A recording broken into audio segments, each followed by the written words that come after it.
Hello everyone, स्वागत है आप सबका। मैं हूं प्रवीण चक्रवर्ती और आज हम लोग डिस्कस करने वाले हैं एक छोटे से क्वेश्चन जो कि मैंने एसी सर्किट से उठाया हुआ, ठीक है, यानी ऑल्टरनेटिंग करंट के चैप्टर से उठाया हुआ है। तो फिर से मेरा वही पुराना प्रिंसिपल रहने वाला है। आपको क्या करना है, वीडियो को पहले पॉज करना है, इस क्वेश्चन को आराम से पढ़ना है, देन इसके सॉल्यूशन को, कंप्लीट वीडियो को आपको देखना है, ठीक है। आई होप कि आपने वीडियो को पॉज करके हिसाब से सॉल्व कर रहे होंगे, ठीक है। चलिए मैं क्वेश्चन समझा देता हूँ, ठीक है। For the circuit shown in the figure, find the instantaneous current through each element. आपको इस गिवन सर्किट के लिए आपको इंस्टेंटेनियस करंट निकालना है, ठीक है, थ्रू ईच एलिमेंट। यहाँ कितने एलिमेंट है? रेसिस्टर है, इंडक्टर, सॉरी कैपेसिटर है, और ये क्या है? इंडक्टर है। और आपकी जो इंस्टेंटेनियस वोल्टेज है V is equal to v naught sine omega t, इसके लिए आपको क्या निकालना है? Instantaneous current. इस वोल्टेज के लिए आपको हर एक एलिमेंट में इंस्टेंटेनियस करंट निकालना है, ओके। तो देखिए, सबसे पहला, इसको बनाने से पहले आपको कुछ चीज़ का ध्यान रखना है। वो सिंपल सा बात है कि जब भी आप किसी चीज़ को किस में कनेक्ट करते हैं, पैरेलल में कनेक्ट करते हैं, तो उनमें क्या सेम होता है? पोटेंशियल डिफरेंस सेम होता है। The current gets vary, okay, but the potential difference remains same, okay. I repeat, the current varies but the potential difference remains same, okay. बस अब इस चीज़ को ध्यान में रखते हैं और आगे चीज़ को समझते हैं। देखिए ध्यान से कि जो तीनों एलिमेंट में जो करंट होंगे, यहाँ पर कौन कौन से एलिमेंट है, मैं बार बार बता रहा हूँ। एक आपका रेसिस्टर है, ठीक है, दूसरा आपका इंडक्टर है, तीसरा आपका कैपेसिटर है। इन तीनों एलिमेंट्स में हमको क्लियर करना है अलग अलग। सो देखिए ध्यान से, आपको पता है कि जो ओम्स लॉ फॉलो करेगा resistor, V is equal to i r, जहाँ आई आर का मतलब है करंट अक्रॉस द रेसिस्टर, ठीक है। और जो इंडक्टर है वो ईएमआई के प्रिंसिपल को, यानी वेराइडेज लॉ ऑफ ईएमआई को ओबे करेगा, यानी V is equal to l d i by D t को ओबे करने वाला है। और कैपेसिटेंस में आपको ये पता है कि आपने पढ़ा है Q is equal to c v. अगर आप इसका d Q by D t करते हैं और C को कांस्टेंट लेके चलते हैं, तो D we by D T, यानी D Q by D T आपका आई सी, यानी current across capacitor is C D we by D T. ये चीज़ होने वाला है, ओके। तो आपको ये चीज़ आपको दिख रहा होगा यहाँ से, ठीक है। ये d we by D T is equal to i c one by c, okay.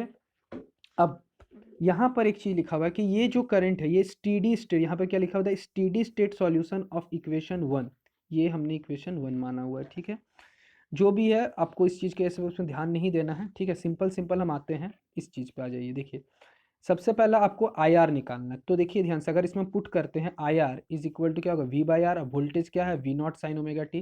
देख सकते हैं क्वेश्चन में आपको जो गिवन है वो v naught sine omega t है, ठीक है। तो इसको हमने पुट कर दिया है v naught sine omega t. तो यहाँ वी नॉट बाई आर को हम लोग आई नॉट, जो कि पिक वैल्यू है, ठीक है। ये जो ट्रिपल आप देख रहे हैं इसको बोलते हैं इज डिफाइंड एज, क्या पढ़ते हैं? Is defined as, okay.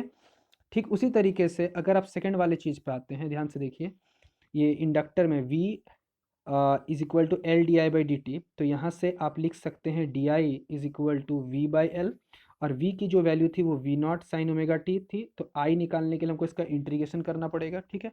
I निकालने के लिए हमें क्या करना पड़ेगा? इसका इंटीग्रेशन, साइन का इंटीग्रेशन जो हो जाता है वो माइनस कॉस ओमेगा टी हो जाएगा और डिवाइडेड बाई ओमेगा हो जाएगा, ठीक है। जहाँ से हमने ये चीज़ लिखा है, ध्यान से समझिए, ओके, क्लियर है। तो ये बात आपको आई होप समझ में आ रही है।